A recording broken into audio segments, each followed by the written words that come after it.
ओं नारायणं नमस्कृत्य नरं चैव नरोत्तमं देवीं सरस्वतीं व्यासं ततो जयमुदीरयेत् मुखं करोति वाचालं पङ्गुलं हयते गिरिं यत्कृपात्तमहं वन्दे परमानन्दमाधवं हरिः ओं श्री परमात्मने नमः। ओं नमो भगवते वासुदेवाय। वर्तमान प्रथम स्कंध अध्याय 13 इथरे विदुर तीर्थयात्रा पड़े युद्ध पूर्व दुर्योधन भर्सना करता से छाड़ी पड़े पड़ेला बुली बुली तीर्थ भ्रमण कर सारिक शुणा पाइले बर्तमान कुरुकुल विनाश युधिष्ठिर राजा होती ए प्रकार खबर पाई हस्तिनापुर को जीवा पलि आसिले आसला पूर्व श्लोक वर्णना करा समस्त पांडुंकर जेते वंशधर सब आसिक उपस्थित होगले कहीं ये विदुर होउचंती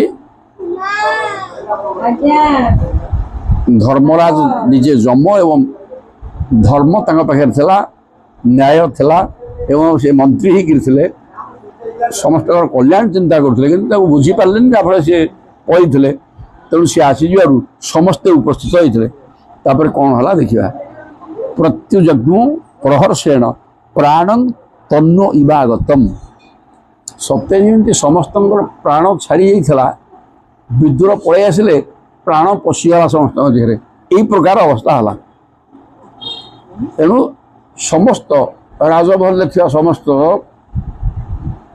पांडुवंश और सबू दायाद कौन कले अभिसंगम्य विधिवत सब पड़े आसले आसिक परिसंगाभिवाद नहीं किए आलिंगन कला किए मुंडिया बाहला किए कम बयस मुंडिया बाहर किए समवयस्क आलिंगन कला ये प्रकार सब करी विदुर को सम्मान प्रदर्शन कले समस्ते तापर मुमुचु प्रेम बाष्पौघम विरह उत्कंठकातरा विरह रे समस्ते उत्कंठित होते विदुर होती सर्वश्रेष्ठ नीतिज्ञ उपयुक्त शासक बुद्धिदाता सबकि तेणु से वंशर जड़े दायाद तेणु सहजे समस्त अपेक्षा करते एवं जीवन मल्ला शरीर जीवन पशिला परी समस्त को लगिला मुचु प्रेम प्रेम समस्ते बाष्पौघम समस्त आखि 600 होगा विदुर को देखिरी प्रेम रे विरह उत्कंठ कातरा विरह रे विच्छेद रे उत्कंठा युक्त हो कातर अवस्था थे राजा तंग परह्यान चक्रे एवं राजा युधिष्ठिर तंगर पूजा कले कृतासन परिग्रहम आसन देले बसिया को आसन देकरी उपयुक्त सत्कार कले कि राजा युधिष्ठिर तम भुक्तवंतम विश्रांतम तापरे भोजन व्यवस्था करागला से खाई विश्राम कले आसीनं सुखम आसने सुखासन बसिले सुंदर आसन गोटे दिगला खाई पीकरी सुस्थ होकर बसिले प्रश्रया बनतु राजा राजा युधिष्ठिर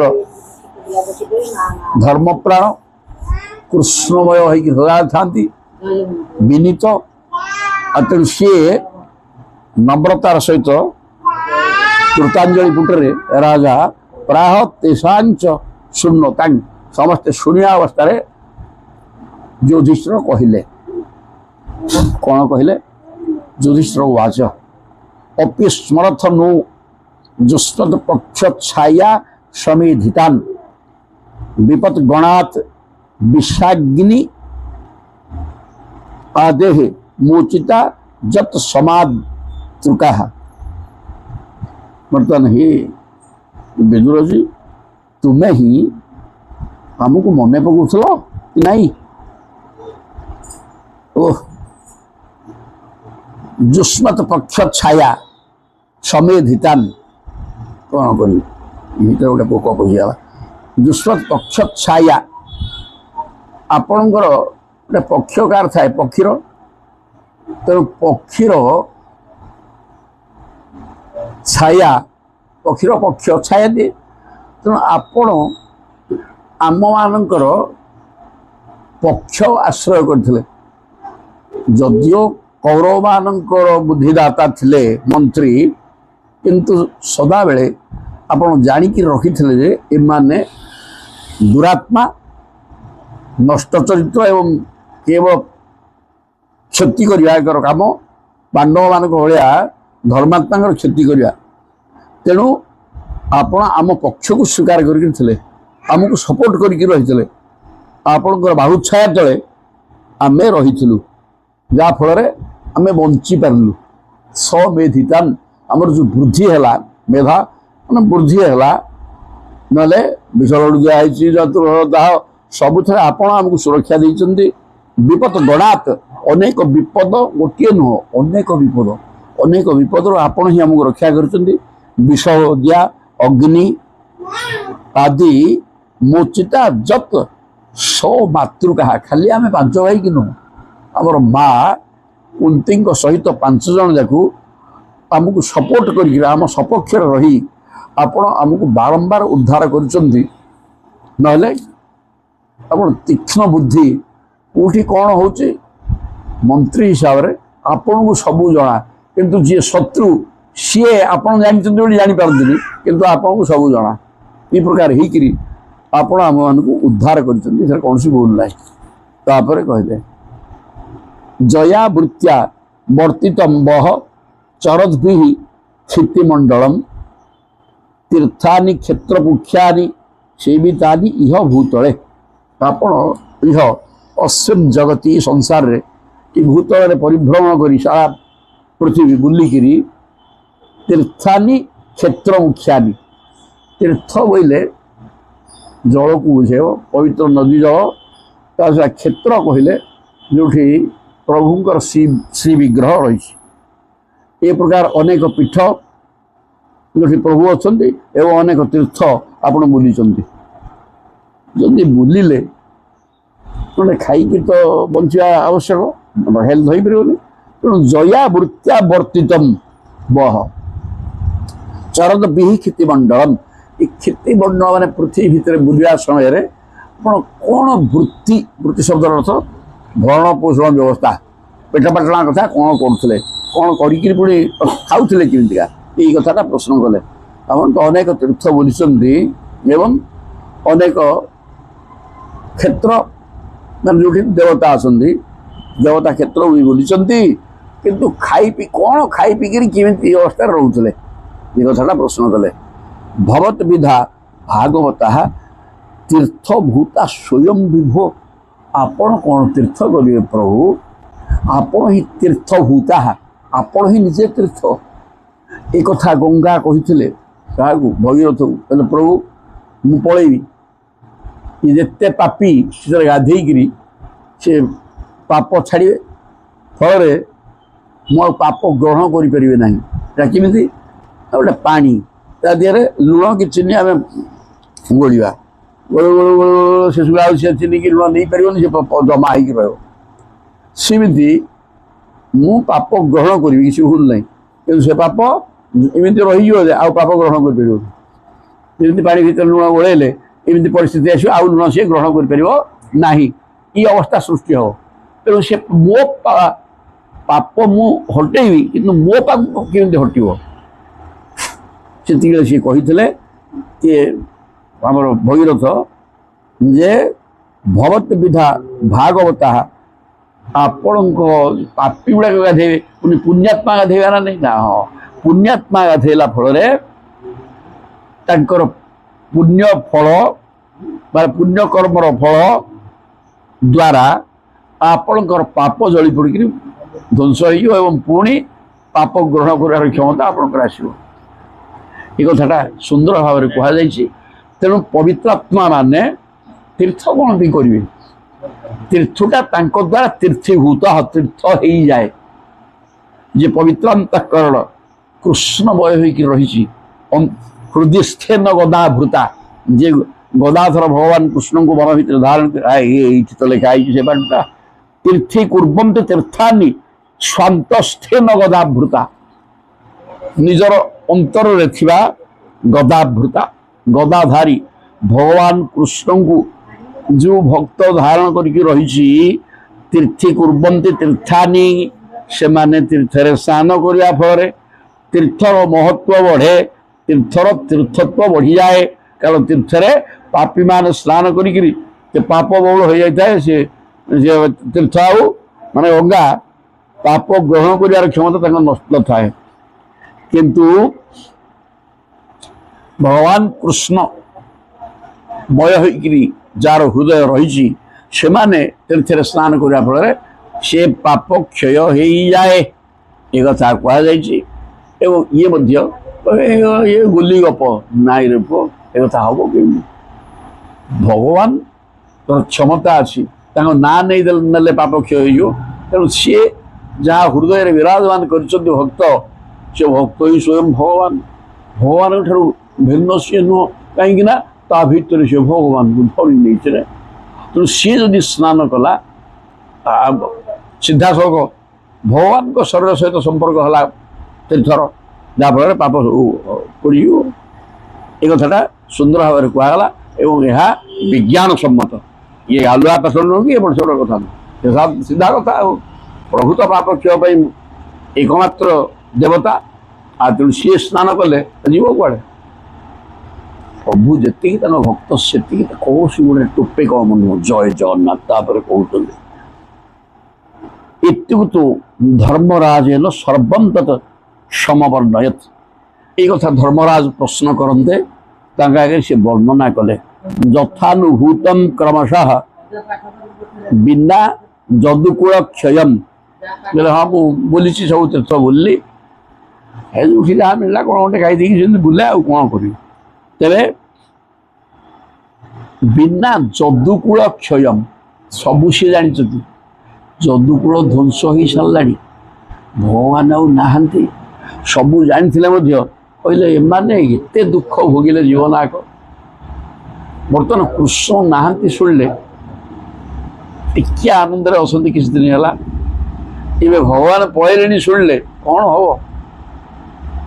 दुखरे भांगी पड़े ना या मन कष्ट देवी मिछ कही पचे किसी से चैप्टर आ उठिबनी कृष्ण कथा कौन है से कथा आदौ उठेबी किसी सी जानी चलीगले कि कहले उठेबी उठेले ये कहीं संभाली पारे भयंकर दुखरे पड़े कि केते दिन कौन बहुत सुख भोगिले हाँ तेणु ताकू उठेबी बोली से आदौ बिना जदुकूल क्षय जदुकूल क्षय हो सारी सी कथा टी गोपनीय रखिकी अन्य सब तीर्थरे बोलली सब है किसी ना मत खावा को मिल जाए मुझे कौटी टका पैसा सुखी बोलते ना कौन तेणु जहाँ मिलला जो खाई अवधूत भाया बोलुली कौन कृष्ण किंतु स्ववंश विनाश कर चली सारे से कथा कहूना किंतु अर्जुन जाते सी बड़े कहे तेणु ये कहले जरा मुझे कही मन दुख देवी तापर कौन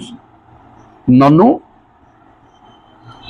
अप्रियम दुर्विषहम नृणांग स्वयं उपस्थित नावेदयत सकरुण दुखिता द्रष्टुम अक्षम विदुर कहले एमान को पुणी दुखित अवस्था मु देखिया अक्षम समर्थ नुहे कौन केते दिन है राज्य भोग करी आनंद अनुभव कर कृष्ण चलीगले कहले ये संभाड़े ये किए देह त्याग करदे सी कम नुह तेणु कौन ननु अप्रियम दुर्विषह ये कृष्ण सर्वस्व ये दलटाक ये यदि कृष्ण पलैले कहले हम असह्य जंत्रणा भोगे नृणांग स्वयं उपस्थित तेणु से मोटे कहबी नावे दयत सकरुण तेणु सी अत्यंत दयालु विदुर कहले मोटे कहबी दुखिता द्रष्टुम अक्षम बर्तमान खुशी अच्छा पुणी दुख अवस्था मुझे देखिपारि कि सहीपर कौन मतलब सी जानवे कि बड़े तेणु आ कृष्ण କହିଲେଣି ଏଇଟା କହିବେନି ସୌଧାମରୁ ବିଦାୟ ଏ କଥା ଚିନ୍ତା କଲେ। କଞ୍ଚିତ କାଳମ୍ ଅଥ ଅବାଶ୍ଚିତ ସତ୍କୃତ ଦେବବତ ସୁଖମ। ସତ୍ୟରେ ଯେମିତି କୁଆଡ଼େ ସ୍ୱର୍ଗରୁ ଦେବତା ଖସୁଛନ୍ତି ଏଇ ପ୍ରକାର ବିଦୁରଙ୍କୁ ଦେବତା ଭଳିଆ ସତ୍କାର କଲେ। କାହିଁକି? ଆଉ ତାଙ୍କର ସପକ୍ଷ ସିଏ ବିଦୁରଙ୍କ ଯୋଗୁଁ ସେମାନେ ଅନେକ ସମୟରେ ଉପକୃତ ହୋଇଛନ୍ତି ଏବଂ ତାଙ୍କୁ ବାହୁଛା ଯେତେବେଳେ ଇଏ ଥିଲେ ତେଣୁ ତାଙ୍କୁ ଦେବତା ଭଳିଆ ସମ୍ମାନ ଦେଇକି ରଖିଲେ।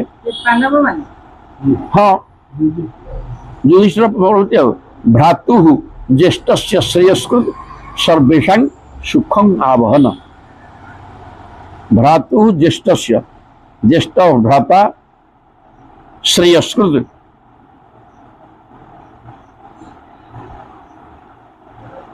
ସର୍ବେଷାଂ ସୁଖଂ ଆବହନ। ଜ୍ୟେଷ୍ଠ ଭ୍ରାତା ଧୃତରାଷ୍ଟ୍ରଙ୍କୁ ଏବଂ ଅନ୍ୟ ସମସ୍ତ ବନ୍ଧୁମାନଙ୍କୁ ଆନନ୍ଦ ଓ ଶାନ୍ତି ଦେବା ନିମିତ୍ତ କିଛି ଦିନ ସେଠି ରହିଲେ। ଯେଉଁ ଧୃତରାଷ୍ଟ୍ର ଅଛନ୍ତି ଜ୍ୟେଷ୍ଠ ଭ୍ରାତା ସିଏ ଗାନ୍ଧାରୀ ଅଛନ୍ତି। ଏଇ ତ ପୁରୁଣା ଲୋକ ଇଏ ତାଙ୍କ ସମକକ୍ଷ ତାଙ୍କ ସମୟର ଇଏ। ତେଣୁ ସମସ୍ତଙ୍କୁ ସୁଖ ଦେବା ପାଇଁ ଏଠି କେତେ ଦିନ ରହିଯିବା। ତାଙ୍କର ଆଉ ରହିବା ମତଲବ ନାହିଁ। ଜ୍ଞାନ ପାଇଯାଇଛନ୍ତି ମୈତ୍ରେୟଙ୍କ ଠାରୁ। ତେଣୁ ସିଏ ସାଧନା କରି କେମିତି ମୁକ୍ତି ହେବେ ସେଥିରେ ତାଙ୍କର ଲକ୍ଷ୍ୟ। ରହିବା ଉଦ୍ଦେଶ୍ୟ ନୁହେଁ। କିନ୍ତୁ କହିଲେ ଆସିଛି ମାନେ ମୁଁ ଏକୁଟିଆ ଉଦ୍ଧାର ହେଇଗଲେ ହେବନି। ସେ ଚିନ୍ତା କଲେ ନା ଏଇଟା ପ୍ରତ୍ୟେକ ଭକ୍ତର ଚିନ୍ତନ ଯେ ସବୁ ମୁଁ ଖାଲି ହେଇଯିବି ନା, ଆଉ 5 ଜଣ ବୁଝନ୍ତୁ, ଆଉ 5 ଜଣ ବୁଝିକିରି ସେମାନେ ବି ମୁକ୍ତି ପଥର ପଥିକ ହୁଅନ୍ତୁ। ବୋଇଲେ ମୋର କିଛି କଲ୍ୟାଣ ହବ। ଏ ଜନ ସମୁଦାୟଙ୍କର ଚରିତ୍ର ବା ଆଚରଣ ଦେଖି ଯେ ସଚ୍ଚା ଭକ୍ତ ସେ ଦୁଃଖ କରିବ କହିଲେ ଏ କ'ଣ ହେଇଗଲା ରେ ପୁରା ମଣିଷ ନେଇକି ଏ କ'ଣ କରୁଛନ୍ତି ସେ ତାଙ୍କ ନୁହଁ। ଏମିତି ନ ହଉ। ଏ କେମିତି ସମସ୍ତେ ସତ୍କୃତ ହୁଅନ୍ତୁ ଏବଂ ଈଶ୍ୱରାଭିମୁଖୀ ହୁଅନ୍ତୁ ସେମାନଙ୍କର ଇଚ୍ଛା ତାହା। ତେଣୁ ଇଏ ବର୍ତ୍ତମାନ ଜ୍ୟେଷ୍ଠ ଭ୍ରାତାଙ୍କର କଲ୍ୟାଣ ପାଇଁ ଚିନ୍ତା କରି କିଛି ଦିନ ସେଠି ରହିଛନ୍ତି। ତାପରେ କ'ଣ ହେଲା? ଅବିଭ୍ରତ ଅର୍ଜମା ଦଣ୍ଡମ୍ ଯଥାବତ ଅଘୋକାରିଷୁ ଯାବତ ଦଧାର ଶୁଦ୍ରତ୍ୱମ୍ ସାପାତ ବର୍ଷ ସତମ ଯବଃ। ଏଠି ବିଦୁରଙ୍କର ପୂର୍ବଜନ୍ମର ପରିଚୟ ଟିକେ ଦେଲେ। କହିଲେ ଇଏ ହେଉଛନ୍ତି ସ୍ୱୟଂ ଧର୍ମରାଜ ଯମ। ଇଏ 100 ବର୍ଷ ପର୍ଯ୍ୟନ୍ତ ଶୂଦ୍ର ହେଇକିରି ମର୍ତ୍ତ୍ୟପୁରରେ ରହିବେ ଏ କଥା ତାଙ୍କୁ ଅଭିଶାପ ଦେଇଥିଲେ ମାଣ୍ଡବ୍ୟ ଋଷି। ଏଇଟା ଆମେ କାଲି କହିଥିଲେ। ତେଣୁ 100 ବର୍ଷ ରହିବେ ଆଉ। ତେଣୁ ତାଙ୍କର ଆୟୁଷ 100 ବର୍ଷ ଥିଲା। 100 ବର୍ଷ ପରେ ସେ ପଳେଇବେ। ଯାବତ୍ ଦଧାର ଶୂଦ୍ରତ୍ୱମ୍। ତେଣୁ ସେଇ ଅଭିଶାପ ବଳରେ ସେ ବର୍ତ୍ତମାନ ଶୂଦ୍ର, ମାନେ ଯଦି ଅମ୍ବିକା ବା ଅମ୍ବାଳିକାଙ୍କର ପୁତ୍ର ହେଇକି ଆସିଥାନ୍ତେ ସେ କ୍ଷତ୍ରିୟ ହେଇଥାନ୍ତେ। କିନ୍ତୁ ଗୋଟେ ଦାସୀର ପୁତ୍ର ହେଇଥିବାରୁ ସେ ଶୂଦ୍ର ହେଇଗଲେ। ଅବିଭ୍ରତ ଅର୍ଜମା ଦଣ୍ଡମ୍ ଯଥାବତ ଅଘୋକାରିଷୁ। ଇଏ କିଛି ପାପ ୟାଙ୍କର ରହିଲା ବିଚାରରେ। ତେଣୁ ଋଷି ଅତ୍ୟନ୍ତ ସାଂଘାତିକ।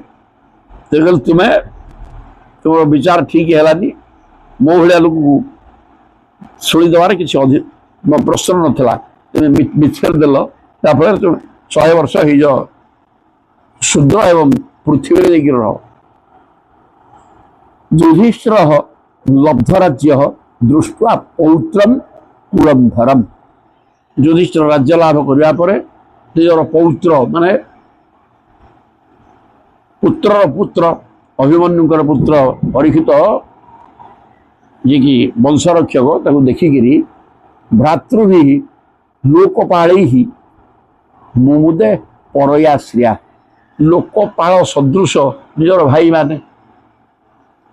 ଯୁଧିଷ୍ଠିର ଯେତିକି ପରାକ୍ରମୀ ବୁଦ୍ଧିଆ ଈଶ୍ୱର ବିଶ୍ୱାସ ସବୁ ତ ଥିଲା। ପ୍ରଜାମାନଙ୍କୁ ପୁତ୍ର ଭଳିଆ ପାଳନ କରୁଥିଲେ। କାହାର କୌଣସି ଅସୁବିଧା ନଥିଲା। ସମସ୍ତେ ଖୁସିରେ ଥିଲେ ଏବଂ ତାଙ୍କର ଭାଇ ଗୁଡ଼ିକ ତାଙ୍କୁ ସହାୟତା କରୁଥିଲେ। ସେ ଯାହା କହୁଥିଲେ ସେ ପାଞ୍ଚ ଜଣକା ଏକ ମନ ଏକ ପ୍ରାଣରେ ରହିଥିଲେ ଯେଉଁଟା ଦୁର୍ଲଭ ଜିନିଷ, ତାହା ଶିକ୍ଷଣୀୟ। କିନ୍ତୁ ଏ ସମୟ ଆଉ ସେ କଥା କରେଇ ଦେବନି। କଳି ଯୁଗ ଏ ତ ସମସ୍ତେ ଅସହିଷ୍ଣୁ ହେଇଗଲେ, କାହା କଥା କିଏ ସହୁନି, ନମ୍ରତା ନାହିଁ, ଜ୍ଞାନ ବିଦ୍ୟା ଦଦାତି ବିନୟ। ବର୍ତ୍ତମାନ ବିଦ୍ୟା ତ ନାହିଁ, ଆଉ ବିଦ୍ୟା ଦଦାତି ବିନୟ। ବିଦ୍ୟା ବୋଲେ କ'ଣ? ବ୍ରହ୍ମ ବିଦ୍ୟା। ଇଏ ଭଗବାନଙ୍କୁ ଭଗବତ ଚିନ୍ତନ ହେଲା ବିଦ୍ୟା। ଏଇଟା ତ ଜିରୋ ହେଇଯାଇଛି ନା। ଆମେ ସବୁଦିନ ଦିଅ ବସଉଛୁ, ଫୁଲ ଫୁଲ ନେଇ ସବୁ ସେଇଥିରେ, ତା ଦ୍ୱାରା ନା ଭଗବାନଙ୍କର କିଛି ହେଉଛି ନା ତମର କିଛି ହେଉଛି। ବ୍ରହ୍ମ ବିଦ୍ୟା କହିଲେ ଏ ପ୍ରକାର ବସିକିରି ଯଦି ପ୍ରଭୁଙ୍କ ସମ୍ପର୍କିତ କଥାକୁ ଶୁଣି ମନକୁ କୃଷ୍ଣମୟ କରିଦେଇ ପାରିବ ଏବଂ ଶୁଣିକିରି କିଛି ଆଚରଣ କରିବ। ବାରମ୍ବାର କୁହାହେଉଛି ଭଗବାନ ସତ୍ୟ, ଜ୍ଞାନ ଏବଂ ଆନନ୍ଦ। ତେଣୁ ତେବେ ସତ୍ୟ କ'ଣ କେତେଜଣ ବୁଝିଲେ? ବର୍ତ୍ତମାନ ସତ କହୁଛନ୍ତି କେତେଜଣ? ଶତକଡ଼ା 100 ମିଛ। ସତ କହିବା 100 ଲୋକରେ ଜଣେ ନୁହଁ, 1000 କେତେ ଜଣ ହେଇପାରେ, ନହେଲେ କ'ଣ ହେଇପାରେ ନାହିଁ। ଯିଏ ଯାହା କହୁଛି ଟିକେ ବଙ୍କେଇକିରି ମିଛ କହିଦେବ। ମୋବାଇଲଟା ଧରିଥିବ, କ'ଣ କ'ଣ ହେଲା, ତତେ କହିଥିଲୁ ଆସିବା ପାଇଁ, ଟାଇମ୍ ହେଇଗଲାଣି। ମୁଁ ଯାଇସାରିଲିଣି, କିଛି ଜଣ ଘର କାମ ସରିନଥିବ, ଯିବା ପ୍ରସ୍ତୁତ ହେଇନି, ସାଙ୍ଗେ ସାଙ୍ଗେ ପାଇଯିବି ତ ଦେଖେ ତୁ। ମାନେ ଖାଲି ମିଛ। ନାଇଁ ହଁ ମୋର ଟିକେ ବିଳମ୍ବ ହେଲା, ମୁଁ ଯିବି କି ପହଞ୍ଚିବି, ମୁଁ ବାହାରିନି, ଯିବି। ଏଇ ତ କହିଲେ ଭୁଲ କ'ଣ ହନ୍ତା ନା? ମିଛ ତ ସବୁ କଥାରେ ଏମିତି ମିଛ କହି କହି ଲୋକ ଖାଲି ମିଛ କହିବା ଶିଖିଗଲେ। ମୁଁ ଏଇଟାକୁ ମିଛ ଯନ୍ତ୍ର ବୋଲି କହେ ମୋବାଇଲ, ସେଟା କିଛି କାମ ନାହିଁ। ତେଣୁ ଯୁଧିଷ୍ଠିର ଲବ୍ଧ ରାଜ୍ୟ, ଯୁଧିଷ୍ଠିର ରାଜ୍ୟ ଲାଭ କଲେ। ନିଜର ପୌତ୍ର କିଏ ପରୀକ୍ଷିତ ମଧ୍ୟ ଜଣେ ଭଗବତ ଭକ୍ତ ଏବଂ ନିଶ୍ଚିତ ପ୍ରଜା ସୁରକ୍ଷିତ କରିବେ ଏ କଥା ସେ ଜ୍ୟୋତିଷମାନଙ୍କ ଠାରୁ ଶୁଣିଛନ୍ତି। ତେଣୁ ତାଙ୍କର ପ୍ରେମ ହେଇଯାଇଛି ଏବଂ ନିଜର ଭାଇମାନଙ୍କ ସହିତ ଏକ ମନରେ 5 ଜଣଙ୍କ ଏକ ମନ ସହଜ କଥା ନୁହଁ। ଏଇଟା ସେଇ ସମୟରେ ଥିଲା, ଆଉ ତାହା ହେଇପାରିଲା ନାହିଁ, ହବନି। ଏଇ ପ୍ରକାର ହେଇ ମୁଁ ଦେ ପରୟା ଆଶ୍ରିୟା ସମ୍ପତ୍ତି ତ ପରିପୂର୍ଣ୍ଣ ହେଇକି ଥିଲା ଏବଂ ଅତି ଆନନ୍ଦରେ, ଯେହେତୁ 5 ଭାଇ ଏକ ମନରେ ଥିଲେ, 5 ଭାଇଙ୍କର ମନ ବି ଏକ ହେବାକୁ ବାଧ୍ୟ। ଜଣେ ତ ପତ୍ନୀ, 5 ସ୍ୱାମୀ, କିନ୍ତୁ ତାଙ୍କର ପତ୍ନୀ ଏକ। ପ୍ରତ୍ୟେକଙ୍କର ଗୋଟେ ଗୋଟେ ମାସ ପାଳି କରାହେଇଥିଲା, ଗୋଟେ ମାସ ତାଙ୍କ ପାଖରେ ଗୋଟେ ଏ ପ୍ରକାର ରହିକିରି ସେମାନେ ଯେଉଁ ପ୍ରକାର ସଂଯତ ଏବଂ ଶୃଙ୍ଖଳିତ ଭାବରେ ଜୀବନଯାପନ କରିଥିଲେ, ଏ ଗୋଟେ ଅଦ୍ଭୁତ କଥା। ତାପରେ ପ୍ରତିକ୍ରିୟା ନ ଯସ୍ୟେହ କୁତଶ୍ଚିତ୍ କହିଚିତ୍ ପ୍ରଭୁ ସଏଷ ଭଗବାନ କାଳଃ ସର୍ବେଷାଂ ନଃ ସମାଗତଃ। ଭଲ ଲାଗି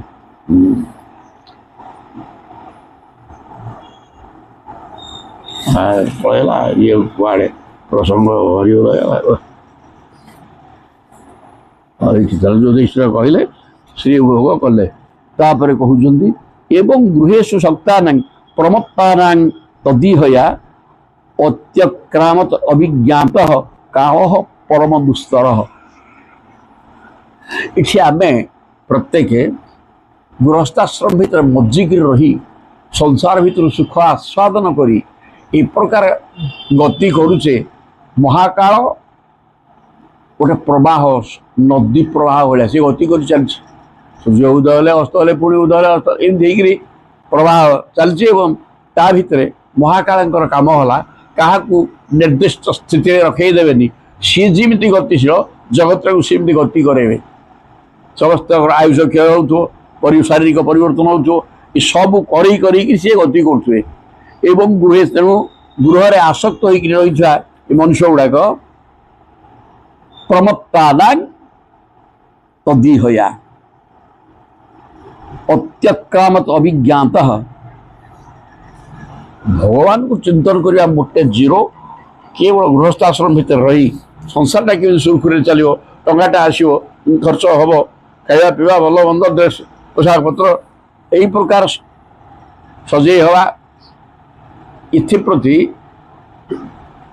ଯେତିକି ଲୋକ ତତ୍ପର, ଭଗବତ ଚିନ୍ତନରେ ଆଦୌ ନୁହଁ। ଭଗବାନଙ୍କୁ ଭୋଗ ଲଗେଇ ଦେଲେ ହେବ, ସେଥିରେ କିଛି ନାହିଁ। କେହି ପକ୍କା ଭୋଗ ଭଗବାନ ଆଦୌ ଚାହୁଁନାହାନ୍ତି କ'ଣ ମୋତେ ଦେଇଦିଅ ମୁଁ ଖାଇଦେବି, ତାଙ୍କର କ'ଣ ଦରକାର? ତେଣୁ ତାଙ୍କୁ ଦରକାର ସେ ପ୍ରଭୁ ଏଇ ଭିତରେ ଅଛନ୍ତି, ସେ ଆନନ୍ଦମୟ। ତୁମେ ଯଦି ଆନନ୍ଦମୟଙ୍କ ସହିତ ମିଶି ଆନନ୍ଦ ଅନୁଭବ କଲ, ସେଇ ହିଁ ତାଙ୍କର ଭୋଗ, ସେଇ ହିଁ ତାଙ୍କର ସେବା। ତାର ନା ହିଁ ପକ୍କା ସେବା, ଭଗବତ ସେବା ତାର ନା। ତେଣୁ ସେବା ପରାୟଣ ହୁଅ, ଭଗବାନଙ୍କୁ ଅନୁଭବ କରିବାର ବ୍ୟବସ୍ଥା କରରେ, ବୋଇଲେ ତା ଦ୍ୱାରା ଭଗବାନ ଖୁସି ହେବେ। ଆଉ 300-500 ଫଟୋ ରଖିକିରି ଫୁଲ ଆଣି ଚନ୍ଦନ ଦେଇକିରି ସେ ତାକୁ ବସେଇ ମୁଁ ସେବା କରୁଛି ଭୋଗ ଲଗେଇଲେ ଜିରୋ, କିଛି ନମ୍ବର ମିଳିବନି। କିନ୍ତୁ ଏ ପ୍ରକାର କିଛି ସମୟ ବସି ଯଦି କୃଷ୍ଣ କଥାରେ ପ୍ରେମ ହେଇଗଲା ଏବଂ ସେ କଥା ଶୁଣି କିଛି ଆଚରଣ କରିବି ନା, ଟିକେ କିଛି କଲେ ମୋତେ ଭଗବାନ ମିଳିଯିବେ, ଏମିତି ଚିନ୍ତନ ଭିତରେ ରହିକି ଆଚରଣ କଲେ, ୟା ନା ପକ୍କା ଭଗବତ ସେବା, ପୂଜା, ଆରାଧନା ସବୁ। ୟା ନା ବି ବ୍ରତ ପ୍ରତିନିତ୍ୟ ଆମେ ଗୋଟେ ନିର୍ଦ୍ଦିଷ୍ଟ ସମୟରେ ଯେଉଁ ବସୁନି କି, ଇଏ ପକ୍କା ବ୍ରତରେ, ୟା ନା ବ୍ରତ। ଅନ୍ୟ ସେ ଉପାସରେ ରହିବା କରିବା, ଦେହ ଅସୁସ୍ଥ ହେଲେ ଖାଇଦେବି କେମିତି, ପେଟ ଖରାପ ହେଇଯାଉ, ଏହା କାମ ନୁହଁ। ତାହେଲେ ପ୍ରମତ୍ପାଦାନ, ଇଏ ମଣିଷ ପାଗଳ ଭଳିଆ ସଂସାର ଭିତରେ ଗତି କରୁଛି, କିଛି ସେ ବୁଝିପାରୁନି, ଭଗବାନଙ୍କୁ ଜାଣୁନି କିଛି। ଅତ୍ୟାକ୍ରାମତ ଅଭିଜ୍ଞାତ, ଇଆଡ଼େ ବେଢା ଗଡ଼ି ଚାଲିଲାଣି, ଅଭିଜ୍ଞାତ ସେ ଜାଣିପାରୁନି, ସମୟ ତା ପାଇଁ ନାହିଁ। ଆଉ କିଏ ଜାଣିବ? କିଛି ଜାଣିପାରୁନି। କାଳ ପରମ ଦୁସ୍ତର, କାରଣ ସମୟଟା ଅତି ଦୁସ୍ତର, ସମୟ କାହାକୁ ଅପେକ୍ଷା କରେନି। ଏବଂ ମହାକାଳ ଏ ପ୍ରକାର ଜିନିଷ, ପ୍ରଭୁ ଜଗନ୍ନାଥ ସେ ଦେଖିବା, ତେଣୁ ମହାକାଳ ଅପେକ୍ଷା କରେନି କାହାକୁ, ସବୁ ସେ ଅତିଶୟ ଏବଂ ସବୁ ପରିବର୍ତ୍ତନ କରି ଚାଲେ ଏବଂ ମୃତ୍ୟୁ ଆଡ଼କୁ ନେଇ ଚାଲେ। ଜନ୍ମ ପରେ ମହାକାଳ ସ୍ରୋତରେ ଆମେ ଭାସି ଭାସି ମୃତ୍ୟୁ ପର୍ଯ୍ୟନ୍ତ ଦୌଡ଼ୁଛେ। ତେଣୁ କାଳ କାହାକୁ ଅପେକ୍ଷା କରେ ନାହିଁ କି ସେ ମହାକାଳକୁ ତୁମେ ଭୋଗ ଲଗେଇ ଦେଇକିରି ଖୁସି କରିଦେବ, 5 ମିନିଟ୍ ମୁଁ ବଞ୍ଚିଯିବି, ଟିକେ ଦୟା କର, କିଛି 5 ମିନିଟ୍ ସେ ଅଟକିଯିବେ? 4:05 ହେଇଛି, 4:10 ହବ ନା ନାହିଁ?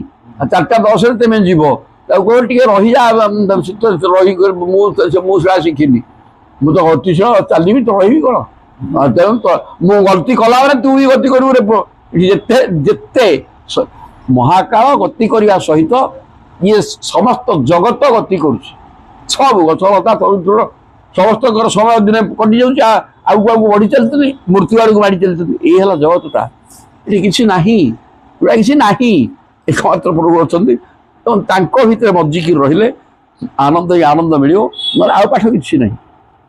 କାଳ କାହାକୁ ଅପେକ୍ଷା କରେନି, ଏ ଭୟଙ୍କର କାଳ, ସମୟ ଯାହା ଚାହିଁବ ତାହା କରିଦେବ। ଆମେ ସମୟ ସ୍ରୋତରେ ବନ୍ଧାରେ କିଛି ଆମେ କରିପାରିବେନି। କ'ଣ 5 ଜଣ ମେଳ ସେଇ ସମୟ କରେଇଛି, ସେଥିରୁ ବିଚ୍ଛେଦ ତାର ସେ କରେଇଯିବ, କେହି କିଛି କରିପାରିବେନି, ତାପରେ କାହାର ହାତ ନାହିଁ। ଚାଲିଲା ଏଇ ପ୍ରକାର ଚାଲିଲା, ସମୟ ସମସ୍ତଙ୍କର ଗଡ଼ି ଚାଲିଲାଣି, ସମୟ ହେଇଗଲାଣି। ଏ କଥା ବିଦୁରଙ୍କୁ ଜଣା, କାରଣ ବିଦୁର ବ୍ରହ୍ମଜ୍ଞାନୀ ଏବଂ ଦିବ୍ୟ ଦୃଷ୍ଟି ଅଛି, ସେ ସବୁ ବୁଝିପାରୁଛନ୍ତି। ତେଣୁ ବିଦୁର ତଦଭିପ୍ରେତ୍ୟ ଧୃତରାଷ୍ଟ୍ରଙ୍କୁ ଅଭାସତ, ବିଦୁରଙ୍କୁ ସବୁ ଜଣା, କହିଲେ ଏ ଭାବରେ ସମୟ ହେଇଗଲା, ଇଏ ଧୃତରାଷ୍ଟ୍ରଙ୍କର ଆଉ ବେଶୀ ଦିନ ନୁହଁ, ମୁଁ ବି ବେଶୀ ଦିନ ନୁହଁ, 100 ବର୍ଷ ବଞ୍ଚିବା କଥା, ଆମର ସବୁ ଟାଇମ୍ ହେଇଗଲାଣି।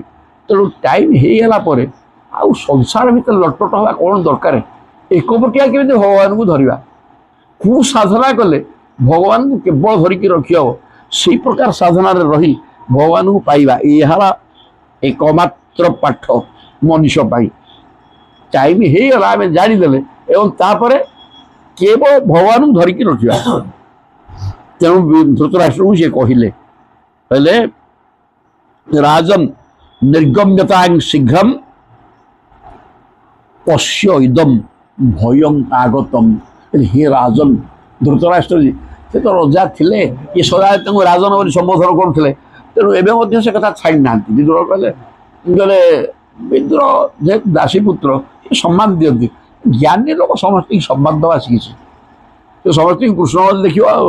ତେଣୁ ସିଏ କହିଲେ ଧୃତରାଷ୍ଟ୍ରଜୀ ଜ୍ୟେଷ୍ଠ ଭ୍ରାତା, ରାଜନ୍ निर्गम्यता शीघ्रम ये स्थान छाड़ी शीघ्र चली जा पलैया चल पश्य इदम भय आगतम भय कौन ना मृत्यु भय ही एकमात्र भय बर्तमान समय हो गला बापा धृतराष्ट्र जी आ बेसी दिन नहीं तेणु ये राज्य छाड़ी पलि चल तुम कौन टी अच्छी भोग कर बसिक हाँ कौन कम कथा कहे कहले प्रतिक्रिया न जस्येह कुतश्चित करहिचित प्रभु सएष भगवान काल सर्वेशा न समागत विदुर की चमत्कार भाव दृढ़ भाव कहते प्रतिक्रिया न जस्य जो महाकाल को प्रतिकार कर कौन विधान ना ग्रह खराब पड़गले हाँ ब्राह्मण को डाक गोटे ग्रह पूजा जमी कर शिव को पाखे अभिषेक करवा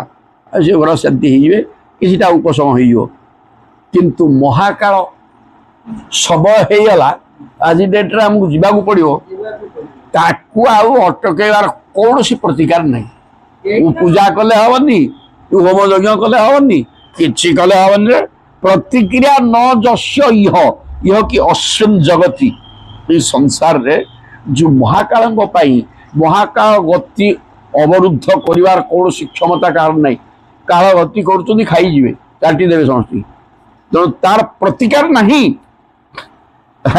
सी दिव्यास्त्र तार प्रतिकार नहीं से जबरदस्त खाई ये महाकाल से बापा कुतश्चित कर कौन मत नुहे कौन स्थान काल पात्र को नहीं महाकाल को किए अटकई दब इच्छी थे मरजी उठे देकी लुचि कि सब कौटी हेले कुआड़े गले भी किसी हेनी महाकाल समस्त खाइए सएष भगवान काल जो जार मोटे प्रतिकार नहीं सी हूँ महाकाल एवं सर्वेशा न समागत से महाकाल आमर मृत्यु समय आम समस्त होगला धृतराष्ट्र जी खाली तुमर नुह मोर भी होगला आ पांडव मानक होगला बेस दिन कहीं रे आम समस्त समय होगला एक कथा बुझेदे आसीगला तेणु जे न चैवा विपन्नोयम प्राणे ही प्रियतमे ही अपि जे न एवं अभिपन्न जो महाकाल द्वारा आक्रमित हेले माने महाकाल आसिक पहुंची गले लोक कौन कर प्रियतमे ही अपि प्राणे ही प्राणटा समस्त सब प्रियतम जिन सी प्रियतम प्राणुटी नहीं पलैबे तेणु सी समय आसगला आमर कारण आमर आयुर्बल आना समस्ते पलैबा अल्प दिन भितर जन सद्यो विजुज्येत सद्य मैंने सी महाकाल समस्त को संजोग कराती एक थे 35 आसला आउ 5 हेले कौन हम क्रम विच्छेद आरंभ हम सद्य विजुज्यन्ते जोग एवं विजोग सब महाकाल कर्म समय आसीगले से जोग हो समय आस एपट सेपट पलैबे कि मुझे धनादि सबुठ प्रियतम जिनस प्राणवायु जो पलुची ये धन संपत्ति राज्य ये किए चाहे रे ये कौन ये सांगे आसी ना कहीं जीवेनि ये प्राणवायुटा आम सांगे आसला सी बर्तमान पलैब पलैल तो सरीगला सब आ कौनटा कर तेणु ये धन संपत्ति सह कौन संपर्क नहीं आमर से समय पलि आसला तेणु धृतराष्ट्र जी छाड़ राज्य छाड़ बोले पितृ भ्रातृ सुहृत पुत्रा हतास्ते विगतम वयम आत्मा च जरयाग्रस्त पर गेहम उपास से देले चटकणी धृतराष्ट्र माने मजे मजे ज्ञान कथा मंजी कथा टी कहले कहले हे प्रभु धृतराष्ट्र जी तुम कि बुझी पार हाँ पितृ भ्रातृ पितृ पिता के विश्व गले भाई भाई बंधु सुहृत बंधु पुत्र तो 100 पुत्र समस्ते गले हतास्ते समस्ते मरी सारे भाई बंधु एमती कुटुंब पितामह सबू गले आउ विगतम वयम ଆଉ ଯୁବକ ଅବସ୍ଥାଟା ହେଇଥାନ୍ତା ହେଲେ ଭୋଗ କରିବାକୁ କ'ଣ ବିଗତ ବୟସ ବି ଆଉ ନାହିଁ, ବୁଢ଼ା ହେଇସାରିଲଣି ହଁ ନା ନାହିଁ? ହଁ ମ ଆତ୍ମା ତ ଜରାଗ୍ରସ୍ତ, ବର୍ତ୍ତମାନ ତମ ଶରୀରଟା ଜରାଗ୍ରସ୍ତ ହେଇଗଲାଣି। ବାର୍ଦ୍ଧକ୍ୟ ସବୁଠାରୁ ଭୟଙ୍କର, ସେ ବାର୍ଦ୍ଧକ୍ୟ ତୁମ ଶରୀରକୁ ଗ୍ରାସ କରି ରହିଲାଣି। ପରଗେହ ଉପାସ ସେ, ତେମେ ଏଇଟାକୁ ନିଜ ଘର ବୋଲି ଭାବୁଛ କି? ତୁମେ କେବେ ପାଣ୍ଡବ ମାନଙ୍କୁ ନିଜର ବୋଲି ଭାବିଛ ବାପା? ତାଙ୍କୁ ଶତ୍ରୁ ବୋଲି ଭାବୁଛ ପରା। ଆଜି ଆଜି ତମର ସର୍ବନାଶ ହେଇଯିବା ପରେ ତାଙ୍କୁ ନିଜର ବୋଲି ଭାବୁଛ। ଭାବିଲେ ସିଏ କେମିତି ତମକୁ ନିଜର ଭାବିବ? ତାଙ୍କୁ ଯୋଉ ଘରେ ଯତୁ ଘର ସ୍ୱତନ୍ତ୍ର ତିଆରି କରିକି ପଇସା ଖର୍ଚ୍ଚ କରି ତାଙ୍କୁ ପୋଡ଼ିକିରି ମାରିବ ବୋଲି କରୁଥିଲ, ଆଉ ସିଏ ତମକୁ ଭଲ ବୋଲି ଭାବିବେ ବାପା? ଏଇଟା ପର ଗୃହରେ ଏଥିରେ ତମର କ'ଣ ଅଛି ମ? ହଁ ତମର କିଏ ଅଛି ରେ ବାପା? ଆଉ 100 ପୁଅ ମଲେ, ଭାଇ ବନ୍ଧୁ ଜ୍ଞାତି କୁଟୁମ୍ବ କିଏ ଆଉ କିଏ ଅଛି? ଖାଲି ସ୍ୱାମୀ ସ୍ତ୍ରୀ ଯୋଡ଼ାକ ବଞ୍ଚିଛ। ତେଣୁ ଆତ୍ମା ତ ଜରୟାଗ୍ରସ୍ତ, ଶରୀର ବାର୍ଦ୍ଧକ୍ୟଗ୍ରସ୍ତ, ଇନ୍ଦ୍ରିୟ କାମ କରୁନି। ପରଗେହ ଉପାସ ସେ, ଗୋଟେ ଅନ୍ୟ ଘରେ ଆସିକି ରହିଛ, ଇଏ କେମିତି ପର ଘର ହେଲା? ମୋ ରାଜଧାନୀ, ଏମାନେ ମୋର ସେଇ ତ ତାର ନା ତ ମାୟା। ତମର ସିଏ ହେଲେ କେମିତି? ଆଜି ତମେ ମୋର ବୋଲି କହୁଛ, ସେ ମୋର ତା ଥିଲା ତ ଆଗରୁ। ତମେ ତାକୁ ଶତ୍ରୁ ଭାବରେ ଦେଖୁଥିଲ, ଆଉ ତମେ ମୋର କ'ଣ ହେଲା? ତେଣୁ ସବୁ ହବନି, ଏଇଟା ପରଗୁର। ଆଉ ବୁଝେଇଦେଲେ ଭଲ କିରି ଆଉ। ତେଣୁ ଆଉ କିଏ ରହନି। ଅନ୍ଧ ପୁରା ଏବ ବଧିର ମନ୍ଦ ପ୍ରଜ୍ଞାସ୍ତ ସାମ୍ପ୍ରତମ୍। ତୁମେ ତ ମୂଳରୁ ଜନ୍ମରୁ ଅନ୍ଧ, ଇଆଡ଼େ ପୁରା ଏବ ଅନ୍ଧ, ପୂର୍ବରୁ ଜନ୍ମ ସମୟରୁ ଅନ୍ଧ, ବର୍ତ୍ତମାନ ଆଉ କାନକୁ ଶୁଭୁନି ବୟସ ଅଧିକା ହେଇଗଲୁ। ମନ୍ଦ ପ୍ରଜ୍ଞା, ତମର ବୁଦ୍ଧି ବହୁତ ମନ୍ଦ। ତୁମେ ନିଜ ପୁଅ ଗୁଡ଼ାକୁ, ପୁତୁରା କିଏ ପୁଅ କିଏ ତାଙ୍କର ବାପ ନଥିଲା, ତାଙ୍କୁ ଯଦି ସ୍ନେହ ଶ୍ରଦ୍ଧାରେ ରଖିଥାନ୍ତ, ସେମାନେ ପରାକ୍ରମୀ, ଧର୍ମ ତାଙ୍କ ପାଖରେ ଥିଲା, ଭଗବାନ ତାଙ୍କର ଥିଲେ, କିନ୍ତୁ ତାଙ୍କୁ ତାଙ୍କୁ ତାଙ୍କୁ ତାଙ୍କୁ ସଦାବେଳେ ହତାଦର କଲ। ତେଣୁ ତୋର ମନ୍ଦ ପ୍ରାଜ୍ଞ, ବୁଦ୍ଧିହୀନ। ସାମ୍ପ୍ରତମ୍, ବର୍ତ୍ତମାନ ଆଗରୁ ଅନ୍ଧ ଥିଲ, ଏବେ ବଧିର ହେଇ ସାରିଲଣି।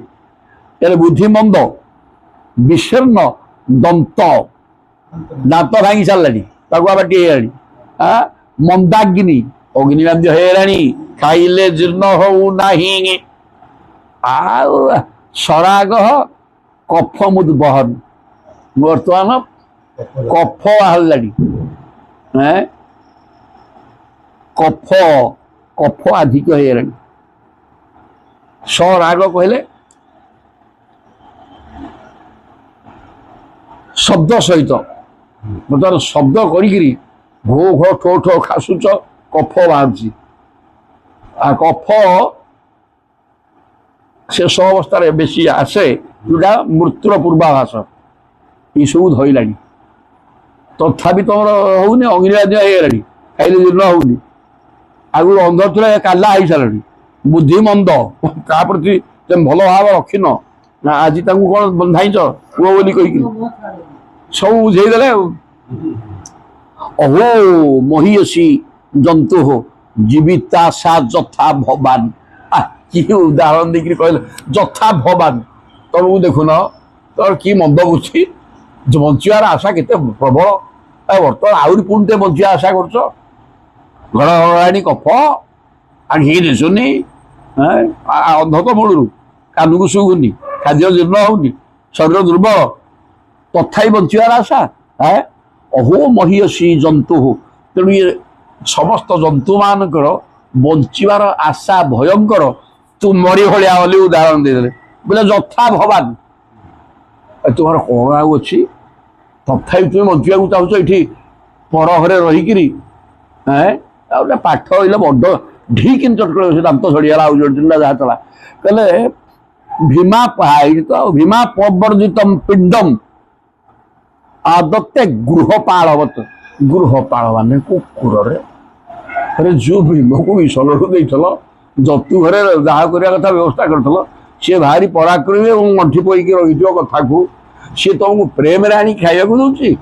ମଲା ଲୋକକୁ ପିଣ୍ଡ ଦେଲା ଭଳିଆ ଏ ଗୃହପାଳ କୁକୁରକୁ ଯେମିତି ଖାଇବାକୁ ଦିଅନ୍ତି, ଅଣ୍ଡା ଫିଙ୍ଗା ଫୋଡ଼ା କରି ଥୋଇ ଦେଇକିରି ଭୀମ ପଳଉଛି ନା ଆଉ କ'ଣ? ଆଉ ତେମେ ତାକୁ ହିଁ ଖାଇକିରି ଏଠି ବଞ୍ଚିଛ, ବୁଝୁଛ ନା ନାଇଁ? ଧୃତରାଷ୍ଟ୍ରଜୀ ବିଦ୍ରୋହ ପଢ଼େଇଲେ ପାଠ, ଆଉ ମାନେ କେତେ ଭର୍ତ୍ସନା କରାହେଇଛି। ଏତେ ଭର୍ତ୍ସନା କଲା ପରେ ମଧ୍ୟ ଏତେ କଥା, ଏହା କାହିଁକି କୁହାଯାଇଛି? आम भी कहुई रे मूढ़ मानव तो समय ହେଇଗଲାଣି रे तू बुढ़ा ହେଇଗଲୁଣି ଆଉ ନାହିଁ କିଛି ଶରୀର ଜୀର୍ଣ୍ଣ ଶୀର୍ଣ୍ଣ ଅଗ୍ନି ବାନ୍ଧ୍ୟ ହେଇଗଲାଣି ଇନ୍ଦ୍ରିୟ ଦୁର୍ବଳ ହେଇଗଲାଣି କୌଣସି ଇନ୍ଦ୍ରିୟ କାମ କରୁନି ପୁଣି ବଞ୍ଚିବାର ଆଶା ଧିକ୍କାର ତତେ ହଁ ବଞ୍ଚେ ବଞ୍ଚିବାର ଆଶା କରେ କେମିତି ଭଗବାନଙ୍କୁ ଧରିକି ଟିକେ ବଞ୍ଚିବାର ଆଶା କରେ ଆଉ ସଂସାରକୁ ଧରିକି ତା ଭିତରୁ ସୁଖ ଅନୁଭବ କରି ବଞ୍ଚିବାର ଆଶା କରୁଛୁ ପୁଣି ବୁଢା ଅବସ୍ଥାରେ ମଧ୍ୟ संसार सुख छे छाड़े पूरा सब उपदेश से दिखाई छाड़ीदे जीवन आग तो संसार संसार संसार होकर पागल होकर बुलूँ भगवान को चिन्हलु टी टिके चिन्ह चिन्ह से तो जन्म दिखाई आ तू भीम दौरान खावापी ये सब बलवान एवं 100 पुओ को तोड़ मारी सी अरे सी भीम को तू मारिदू जाकी को लेकिन शेष करदे चिंता करूँ तेणु सी मन कौन पलैला शुणाक सी ते खावा दौर किमिति मन दौथ टी जाऊन तुम गोटे भगवान को सब जला गोटे लुहा भीम थईदे थईदा फल से लुहाटा गुंड होगा से तुम व्यक्तित्व प्रमाण पाइल ना नहीं भीम से भीम गोटे खावा दौरान कुकुर भाया पड़े छी ये तुम घर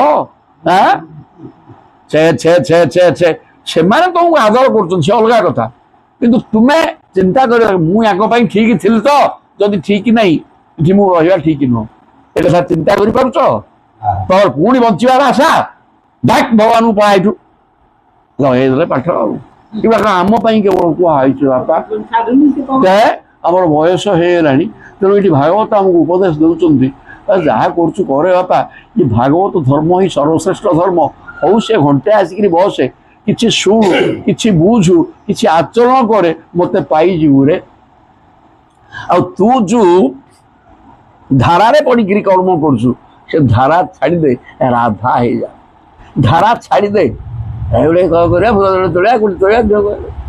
छाड़ी दे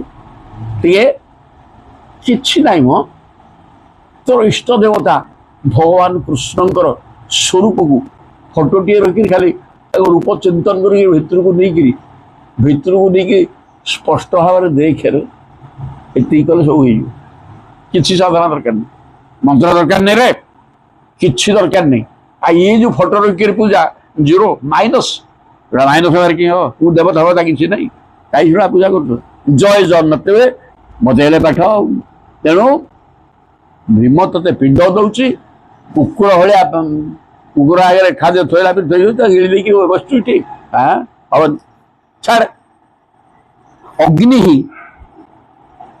निसृष्ट दत्त गरु बतई सब गरु दाराश्च दूषिता हृतम क्षेत्र धनम देशा तद्दत्ति ही पशु ही कियत धृतराष्ट्र जी कथा टी हृदबोध कर बुझ बुझ बुझ टे कौन कह शुणाव अग्नि अग्नि निसृष्ट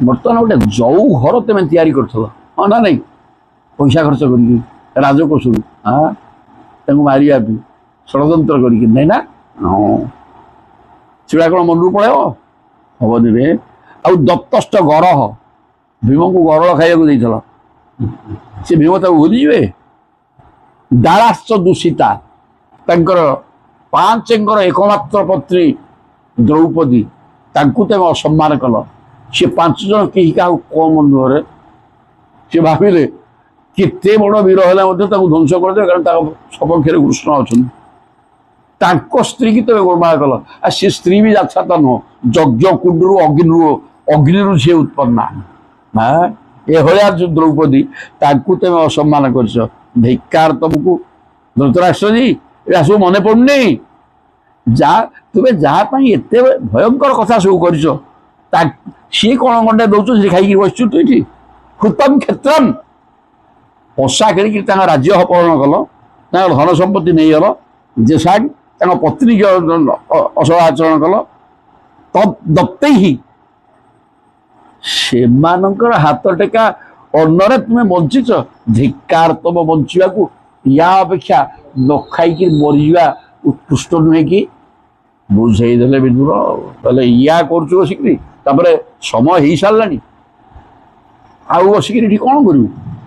ଓହ, ଭାଗବତ ସୁନ୍ଦର ଭାବରେ କହିଛନ୍ତି ବାପା, ସମୟ ହେଇଗଲା ପରେ ତମ ନିଜ ଲୋକମାନଙ୍କ ଗହଣରେ ରହିକିରି ମରିବାଟା ଠିକ୍ ନୁହଁ। କୁଆଡ଼େ ପଳାଏ କହୁଛୁ, ପଳେଇବ, କେହି ପତ୍ତା ପାଇବେନି, ସାମା କ'ଣ କରିକି ତମେ ଦେହ ତ୍ୟାଗ କରିବ। ତାହେଲେ ସମସ୍ତଙ୍କ ଭିତରେ ରହି ସେ ଆକର୍ଷଣ ରହିବ ବା ସେମାନେ କୁହୁଥିବେ, ତମେ ସୁଖ ସୁଖ ହବ, ଭଗବାନ କାଳେ ମନ ଯିବନି, ସମ୍ପୂର୍ଣ୍ଣ ଛାଡ଼ି ଦେଇକି ପଳା। ଏ କଥା ଭାଗବତ ସ୍ପଷ୍ଟ ଭାବରେ ଏଇଠି କହିବେ। କ'ଣ କୁହାଯାଇନି? ତେଣୁ ମୁକ୍ତି ପାଇଁ ଅନବରତ ପ୍ରଚେଷ୍ଟା କର। ତସ୍ୟାପି ତବ ଦେହୋୟମ୍ କୃପଣସ୍ୟ ଜିଜୀବିଷୋଃ। ତଥାପି ତୁମେ ଏଡ଼େ କୃପଣ, ବଞ୍ଚିବା ଅତ୍ୟନ୍ତ ଲୋଭୀ, ବଞ୍ଚିବା ଆଶାଟା ଅତ୍ୟନ୍ତ ଲୋଭନୀୟ ହେଇଛି। ଆଉ ଯେମିତି ହେଲେ କିଛି ଆଉ କେତେ ଦିନ ବଞ୍ଚିବି, ଖାଇବିକିରି କୁକୁର ହେଲେ ହେଇଯିବି ପଛକେ, ଖାଇ ଦେଇକିରି ବଞ୍ଚିବା। ଆଉ ଏଇ ଯୋଉ ତମର ଲାଳସା ଅଛି, ଦେହୋୟମ୍ ତବ ପରିତନିଚ୍ଛତୁ ଜୀର୍ଣ୍ଣଃ ଜରୟା ବାସସୀବ। ଗୋଟେ ଦୀର୍ଘ ଦିନ ପିନ୍ଧିଲା ପରେ ଲୁହା ଫାଟିଯିବ, ସେମିତି ଶରୀରଟା ତୁମର ଦୀର୍ଘ ଦିନ ରହି ସାରିଲାଣି, ଏ ଶରୀରରେ ଆଉ କିଛି ନାହିଁ, ଜରାଜୀର୍ଣ୍ଣ ହେଇଗଲାଣି। ପୁଣି ଏ ଶରୀରକୁ ଧରିକିରି ଖାଇଲେ ଜୀର୍ଣ୍ଣ ହଉନି, କ'ଣ ଗଣ୍ଡେ ସିଏ ଦଉଛନ୍ତି ଫିଙ୍ଗା ଫୋପଡ଼ା କଲା ପରି, ତାକୁ ଖାଇକିରି ଠିକ୍ ବସିଛ। ଧିକ୍କାର ତମକୁ। କାରଣ ସାଧନା କରେ ଏ ଶରୀରଟାକୁ କେମିତି ତ୍ୟାଗ କରିବୁ, କେମିତି ମୁକ୍ତି ହେଇଯିବୁ। କିନ୍ତୁ ଏତେ ଭୟଙ୍କର ଧୃତରାଷ୍ଟ୍ର ତାଙ୍କର ସେତେ ଦୂର କିଛି ନ, ତଥାପି ସଂସାର ମୋହ ଥିଲା, ହେଲେ ବି ସେ ମୁକ୍ତି ହେଇଗଲା ନା। ତାପରେ କେବଳ ମୁକ୍ତି କେହି ହବ, ସେଇ ହବ ଯିଏ ସତ୍ସଙ୍ଗ କରିବ। ବିଦୁରଙ୍କ କଥା ତାଙ୍କୁ ଭଲ ଲାଗିଲା ଏବଂ ତଦନୁସାରେ ତାଙ୍କ କଥାରେ ଚାଲିଲେ। ତେଣୁ ପ୍ରତ୍ୟେକ ବ୍ୟକ୍ତି ଏଠି ଆମେ ଆମ ଇଚ୍ଛାରେ ଚାଲିଲେ ମୁକ୍ତି ପାଇପାରିବା ନାହିଁ। ତେଣୁ ଆମେ ଏଇ ପ୍ରକାର ସବୁ ଶାସ୍ତ୍ର ପଢ଼ି ବୁଝି, ପ୍ରକୃତରେ ବୟସ ହେଲାଣି, ଆମର କର୍ତ୍ତବ୍ୟ କ'ଣ ତାକୁ ବୁଝିକିରି ଯଦି ଲାଇନ୍ ଧରିବା, ତାହେଲେ ମୁକ୍ତି ଆମ ହାତରେ, କୌଣସି ଅସୁବିଧା ହେବନି। ଧୃତରାଷ୍ଟ୍ର ସେଇଆ କରିଥିଲେ। ଗତ ସ୍ୱାର୍ଥମ୍ ଇମଂ ଦେହମ୍ ବିରକ୍ତ ମୁକ୍ତ ବନ୍ଧନ ଅଭିଜ୍ଞାତ ଗତି ଜହ୍ୟାତ୍ ସବୈ ଧୀର ଉଦାହୃତ। ଗତ ସ୍ୱାର୍ଥମ୍ ଇମଂ ଦେହମ୍, ଏ ଦେହକୁ ନେଇକିରି ତୁ ସ୍ୱାର୍ଥ ସାଧନ କରୁଥିଲୁ, ସୁଖ ଭୋଗ କରୁଥିଲୁ, ସେ ସ୍ୱାର୍ଥ ଆଉ ଅଛି? ତ ଶରୀର ନାହିଁ, ଆଉ ପୁଣି ସଂସାରରୁ କ'ଣ ସୁଖ ଭୋଗ କରିବୁ? ଶରୀର ଅଛି ନା ନାହିଁ? ଖାଇଲେ ଜୀର୍ଣ୍ଣ ହେଉଛି ନାହିଁ? ଆଗରୁ ଶୁଭୁଥିଲା, ଅନ୍ଧ ଥିଲୁ, ଏବଂ ଅନ୍ଧକୁ ଆଖିକି ଦିଶୁନି, କାନକୁ ବି ଶୁଭୁନି, ଆଉ ଖାଇଲେ ଜୀର୍ଣ୍ଣ ହେଉନି, ପୁଣି କ'ଣ ସୁଖ ଭୋଗ କରିବୁ ରେ? ହେବନି କିଛି। ବିରକ୍ତ, ଛାଡ଼ିଦେ। ବିରକ୍ତ, ବିରକ୍ତର ଦୁଇଟା ଅର୍ଥ, ବିଶେଷ ଭାବରେ ଅନୁରାଗ ଆଉ ବିଗତ ହେଇଯିବ ଅନୁରାଗ। ଛାଡ଼ିଦେବ ସବୁ ଆସକ୍ତି, ଛାଡ଼ି ଦେଇକିରି ମୁକ୍ତ ବନ୍ଧନ, ଏ ବନ୍ଧନ ମୁକ୍ତ ହେଇଯା। ମାୟା ମୋହ ଧରିକିରି ବସିଛୁ, ମୋ ପୁଅ, ମୋ ଘର, ମୋ ରାଜ୍ୟ, ମୁଁ ସମ୍ରାଟ, ମୁଁ ଐଶ୍ୱର୍ଯ୍ୟ ଭୋଗ କରୁଛି। ଛି, ରାଗର କିଛି ଅର୍ଥ ଲାଗିଲେ ପୁଅ, ଆଉ ସମୟ ହେଇଗଲାଣି, ଅଳ୍ପ ସମୟ ପଳେଇବୁ, ଠୋ ହେଇଯିବୁ। ତେଣୁ ଅଭିଜ୍ଞାତ ଗତି ହିଁ, ଏଇ ଯେଉଁ ଅଭିଜ୍ଞାତ ହେଉଛନ୍ତି ସେଇ ଯାହାର ଗତି କେହି ଜାଣିପାରୁନାହାନ୍ତି, ସିଏ ହେଲେ ମହାକାଳ, ତାଙ୍କ ଗତି କେହି ବୁଝିପାରୁନାହାନ୍ତି। କିନ୍ତୁ କେତେବେଳେ ତୁ ଏଇଠି ଭୋଗ କରିବା ବି ଚିନ୍ତା କରୁଛୁ, ଠୋ ହେଇଯିବୁ ଦୁଇ ଦିନରେ, କ'ଣ କରିବୁ ସେଠୁ? ଜହ୍ୟାତ୍ ସବୈ ଧୀର। ତେଣୁ ମହାକାଳଙ୍କର ଗତିକି ବୁଝି ଯିଏ ମୃତ୍ୟୁ ପୂର୍ବରୁ ସଂସାର ତ୍ୟାଗ କରି 5 ଦିନ ହେଉ, 3 ଦିନ ହେଉ, ଦିନେ ହେଉ ସାଧନା କରିକିରି ଦେହ ତ୍ୟାଗ କରିବ, ସିଏ ହିଁ ଧୀର, ମାନେ ଧୈର୍ଯ୍ୟବାନ, ସିଏ ହିଁ ପକ୍କା ସାଧକ।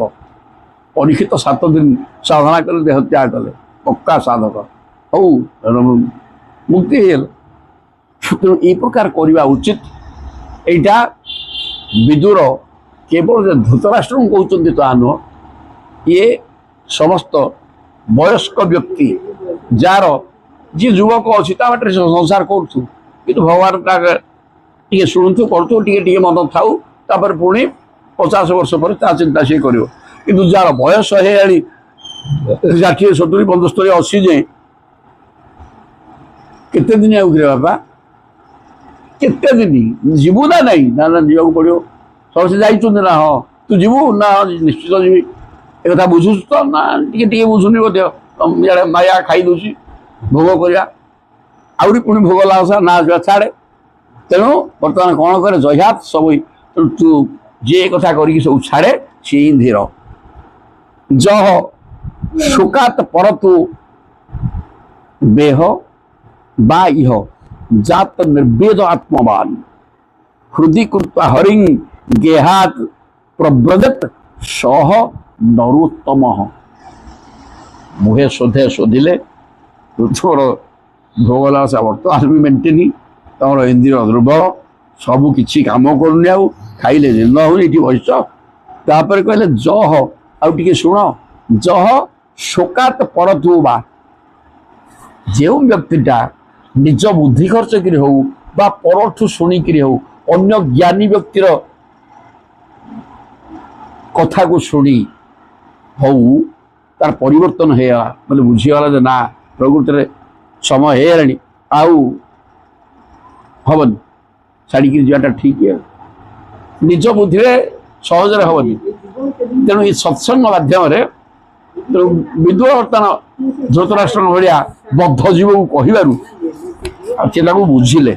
ତେଣୁ ଏଇ ପ୍ରକାର ଯଦି ବୁଝିକିରି ଇହ ଜାତ ନିର୍ବେଦ ସଂସାର ପ୍ରତି ନିର୍ବେଦ ଉଦାସୀନ ହେଇଯିବ ସଂସାର ଛାଡ଼ିବି ଏ ସିଦ୍ଧାନ୍ତ ଯଦି ନେଇଯିବ ତାକୁ ହିଁ ଆତ୍ମବାଦ କୁହାଯିବ।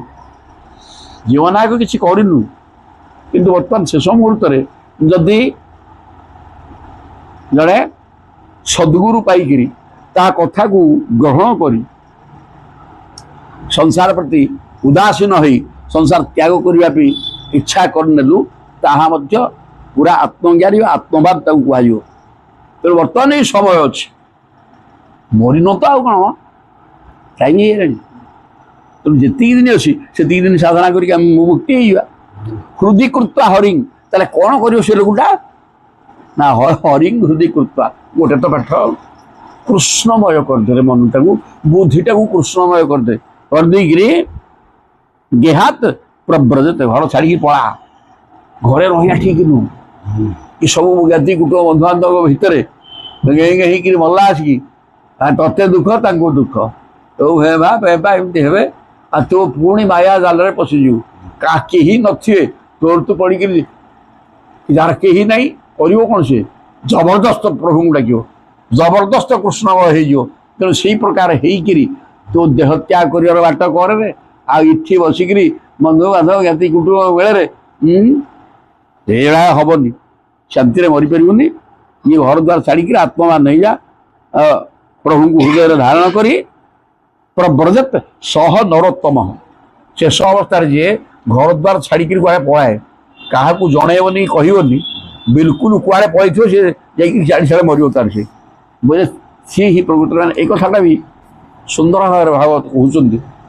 ନିଜ ଘର ଭିତରେ ରହିକି କଲବଲ ହେଇକିରି ମରନ୍ତି ଇଏ ଛାଡ଼ିକିରି ଯାଇକିରି ତମର ତମେ ଛାଡ଼ିକିରି ଯିବା ପଳେଇଲେ କ'ଣ ହବ କି ସବୁ ମାୟା କଟିଯିବ ଏବଂ ଭଗବାନଙ୍କ ପାଖରେ ଏକାଗ୍ରତା ଆସିଯିବ। ତାଙ୍କୁ ଚିନ୍ତା କରିକିରି ମରିଯିବ ପଡ଼ିକିରି ଖାଇବା ଦରକାର ନାହିଁ ପିଇବା ଦରକାର ସବୁ ଆରେ ମରିବା ସମୟ ତ ଖାଇବ କ'ଣ ଆଉ ପକ୍କା ପାଠ ଇଏ। ତେଣୁ ମୁକ୍ତି ପାଇଁ କିଛି କର ଏବଂ ମୁକ୍ତି ହେଇଯା ଏ କଥା ବତେଇଛନ୍ତି ଭାଗବତ। ବୋଲେ ଅଥୋ ଉଦିଚିଂ ଦିଶନ୍ ଜାତୁ ଶୋଇ ଅଜ୍ଞାତ ଗତି ୟାର ଭବାନ ଶୋଇ ତୁମର ସ୍ୱଜନ ଜାଣିପାରିବେନି। ଏଇ ପ୍ରକାର ଅବସ୍ଥାରେ ଲୁଚିକିରି ଏ ଘରୁ ହୋଇଯିବା ବାହାର ଚାଲ ଗୋଟେ ହିତ ଅଛି ଏ ଘରୁ ହେଇଯିବା ବାହାର ଆଉ ଏଠି ରହିବାରେ ବାପା ଏ ଘର ଦ୍ୱାର ଛାଡ଼ିକିରି ପଳେଇବା ଚାଲ କେହି ଯେମିତି ଆମକୁ ଜାଣିପାରିବେ ଜାଣିଲେ ପୁଣି ଗୋଟେ ପୁଣି ହଇରାଣ କଥା ନା କିଛି କିଏ ଜାଣିପାରିବେନି।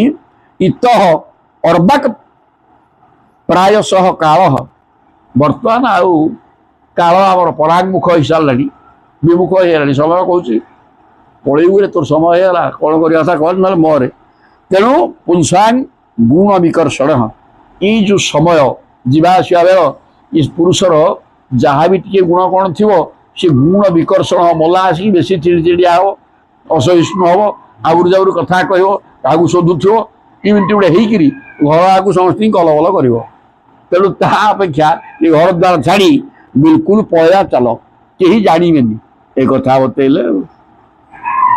ତେଣୁ ବିଦୁରଙ୍କ କଥାକୁ एवं राजा विदुरेण अनुजेन प्रज्ञा चक्षु बोधित आजमीढ़ छित्वा स्वेषु स्नेहपाशान दढ़िम्न निश्चक्राम भ्रातृ संदर्शिताध्वा। ये कथा जो आग कहले जे ये रही तुम भूल तो प्रमाण देखिए कहीदे कहले बर्तमान बयस तुम या ये बयस आउ भोग कर छाड़ साधना कर कि भगवान को पाइबा हाँ ना नहीं ना हाँ ताहले कौन करवा घर छाड़ी पलैया कह कहीं जापर जमी सबू मन को पाईगला। एवं राजा आजमीढ़ सी है आजमीढ़ माने अजमीढ़ वंशर से वंश गोटे अजमीढ़ किए थे तेणु से वंश ना अजमीढ़ से अजमीढ़ वंशर राजा धृतराष्ट्र बर्तमान अनुजेन विदुरेण निज अनुज माने अनुजायते अनुज जे पछरे जन्म हुए सान भाई तेणु सान भाई विदुरंकर ये कथा गुड़ाक बहुत चमत्कार लगे जहाँ गंधेब है बहुत कथा तू कही जाऊँ कहीं कौन है मो घर मुझे कहीं रही मत कुकुर भी देखुं तू कि जानू सदियो ना ये सब बुझीगला मन को पाईगला।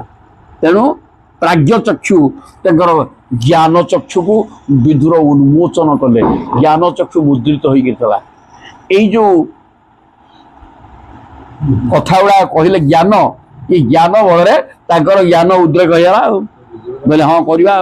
तेणु छित्वा स्वेषु स्नेह निज निजर तो कहीं नथिले से पांडव गुड़ा मानू जो निजर बोली भावुले से स्नेह पास को से दृढ़ दृढ़ भाव स्नेह पास को छिंडे प्रकृत ठीक नहीं बसवा नहीं ठीक।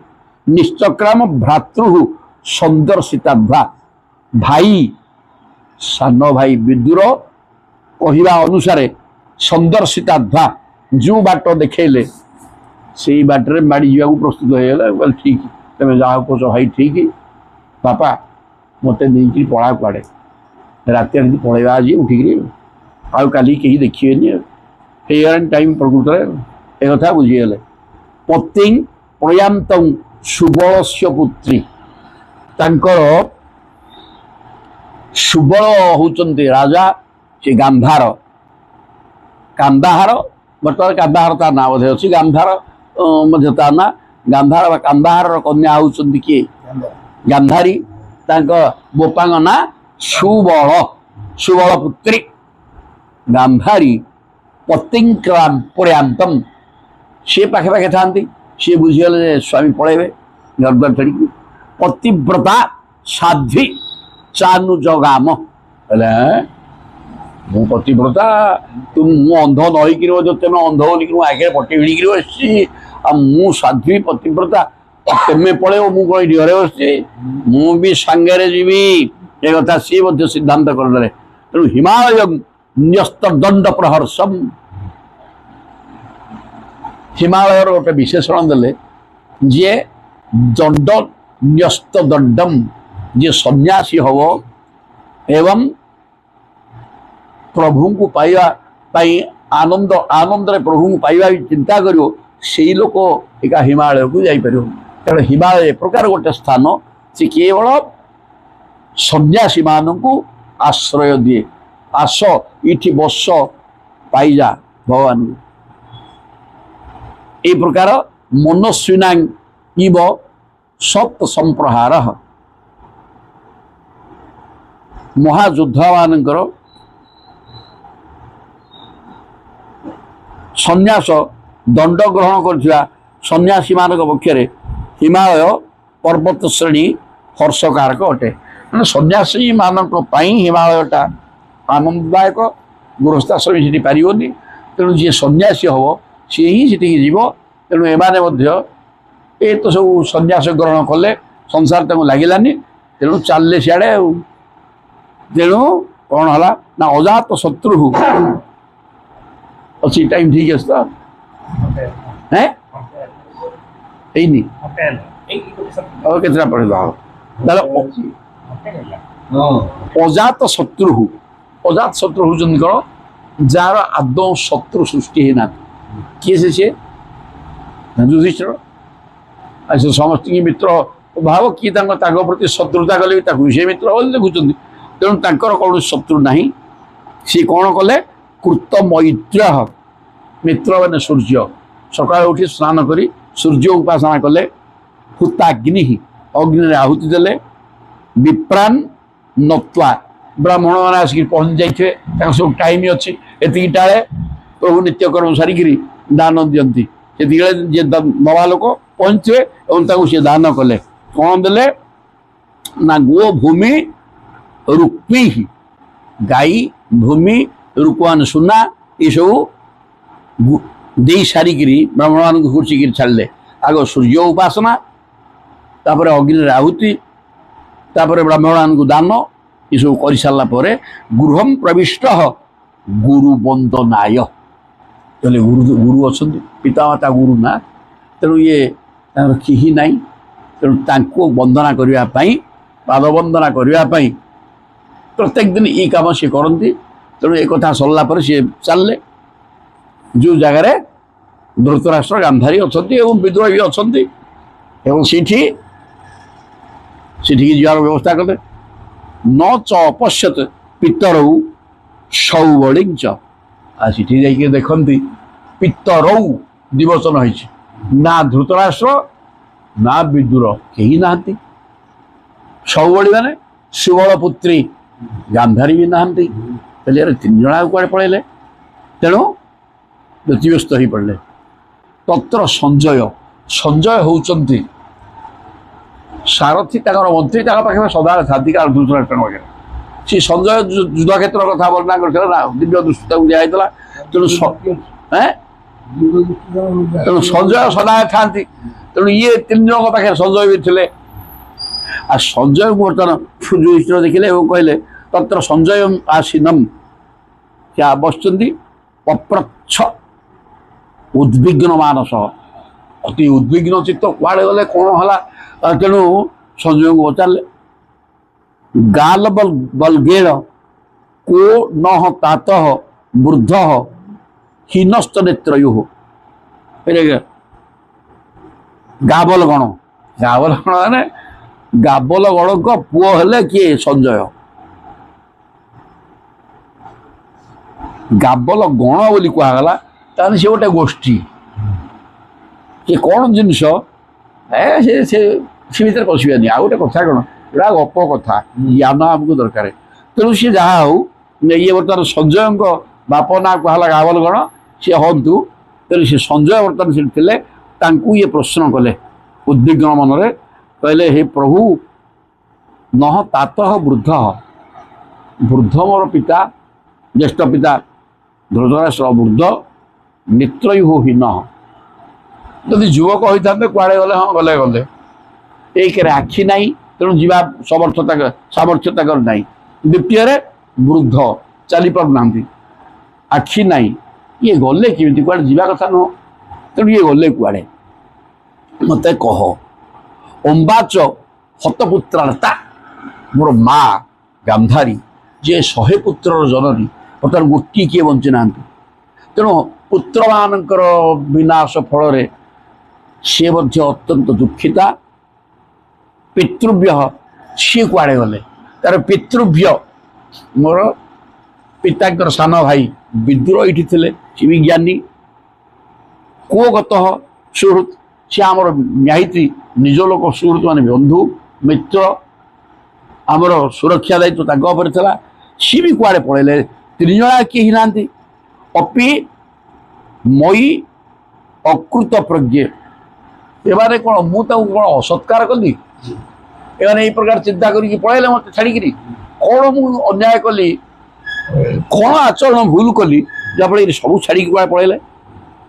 ହତ ବନ୍ଧୁ ସ ଭାର୍ଯ୍ୟୟା, କି ସେ କ'ଣ ବିଚାର କଲେ ଏମାନଙ୍କ ପ୍ରତି ମୁଁ ଅନ୍ୟାୟ କରିଛି, ଇଏ ମୋତେ ହତାଦର କରିପାରନ୍ତି, এই প্রকার চিন্তন করি কোন ছাড়িকি পড়াইলে।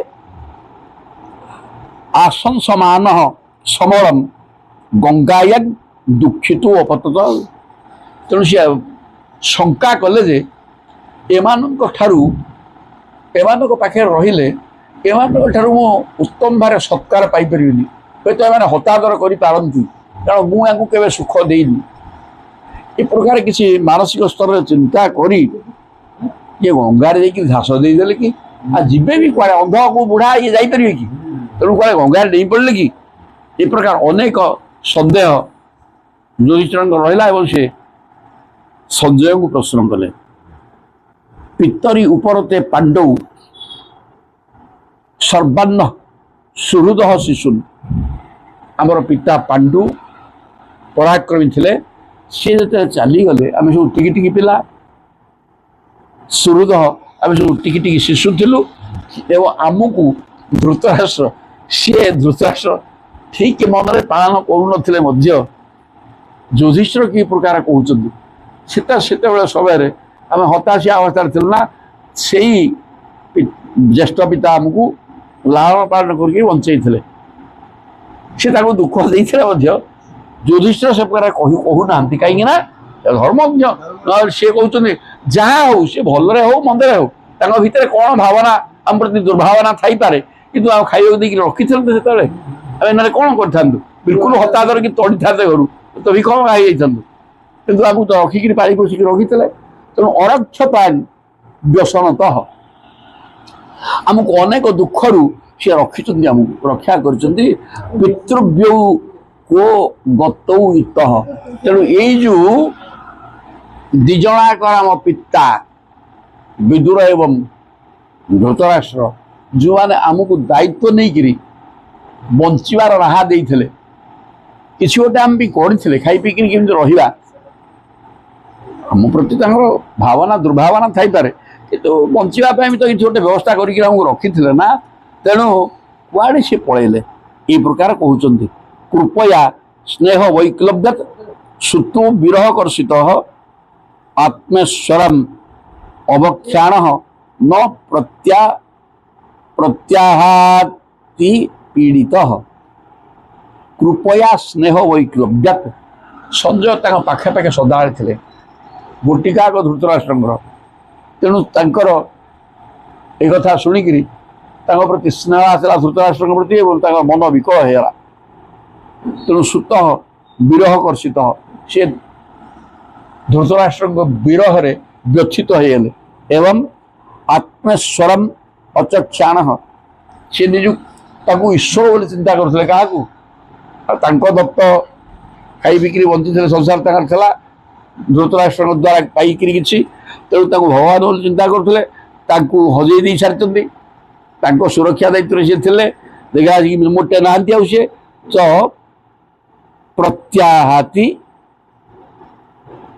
ପୀଡ଼ିତ ସଞ୍ଜୟ ଅତ୍ୟନ୍ତ ମାନସିକ ସ୍ତରରେ ଦୁଃଖ ଭୋଗ କଲେ ଏବଂ କହିବା ପାଇଁ କିଛି ସାହସ କରିପାରିଲେ କ'ଣଟେ କହିବେ ଆଉ ସେ ତ ଜାଣିନାହାନ୍ତି ତାଙ୍କର ସେ ଲୁଚିକି ପଡ଼ିଛି ନା ସେ ଜାଣିପାରିନାହାନ୍ତି ତେଣୁ କହିଲେ ବିମୂର୍ଜିଆ ଅଶ୍ରୁଣି ତାଙ୍କ ଆଖିରେ ଲୁହ ପଳାଇ ଆସିଲା ସଞ୍ଜୟଙ୍କର ବର୍ତ୍ତମାନ ଯୁଧିଷ୍ଠିର ତାଙ୍କୁ ପ୍ରଶ୍ନ କରିଛନ୍ତି ନା ଉତ୍ତର ଦେବେ ନା ନାହିଁ ଦେବେ କିନ୍ତୁ ସେ ଉତ୍ତର ଦେବା ପାଇଁ ପ୍ରସ୍ତୁତ ନୁହଁ ଯଦି ସେ ଜାଣିନାହାନ୍ତି କ'ଣଟେ କହିବେ ତେଣୁ ବର୍ତ୍ତମାନ ଦୁଃଖିତ ହେଲେ ଏବଂ ଯୁଧିଷ୍ଠିରଙ୍କ ପ୍ରଶ୍ନ ବି ଯଥାର୍ଥ କାରଣ ତୁମେ ତାଙ୍କ ଦାୟିତ୍ୱରେ ଥିଲ ଗଲେ କୁଆଡ଼େ ତୁମେ ନେଇ ଜାଣିବା ଦରକାର ଥିଲା ତୁମେ କ'ଣ ଜାଣିଛ ମୋତେ କହ ଏ କଥା ଶୁଣିବା ପରେ ସିଏ ହତାଶ ହେଇଗଲେ କହିଲେ ସତ କଥା କିନ୍ତୁ ମୁଁ ତ କିଛି ଜାଣିପାରିଲିନି ବିମୂର୍ଜ୍ୟ ଆଖିରୁ ଲୁହ ପଳାଇ ଆସିଲା ଲୁହ ପୋଛିକିରି ପାଣି ଭ୍ୟାଗ ହାତରେ ମଡ଼ିକିରି କୌଣସି ପ୍ରକାର ଲୁହ ପୋଛି ପକାଇଲେ ବିଷ୍ଟଭ୍ୟାତ୍ମାନମ୍ ଆତ୍ମନା କୌଣସି ପ୍ରକାର ନିଜର ଆତ୍ମା ଦ୍ୱାରା ଆତ୍ମାକୁ ସଂଯତ କରି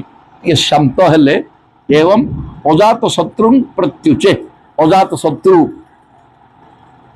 ଯୁଧିଷ୍ଠିରଙ୍କୁ କହିଲେ ପ୍ରଭୁ ପାଦୌ ଅନୁସ୍ୱରନ୍ ସେ ଧୃତରାଷ୍ଟ୍ରଙ୍କ ପାଦ ପଦ୍ମକୁ ଚିନ୍ତା କରି ତାଙ୍କୁ ଦିଅ ବିନି ମାନୁଥିଲେ କିଏ ସଞ୍ଜୟ ତେଣୁ ତାଙ୍କ ପାଦ ପଦ୍ମକୁ ଚିନ୍ତା କରି କହିଲେ କହିବେ କାଲି ଆଉ କ'ଣ ନାଇଁ ସଞ୍ଜୟ କହିବେ ଆଉ ଏଠି ଥାଉ ସଞ୍ଜୟ ବାଦ କହିବା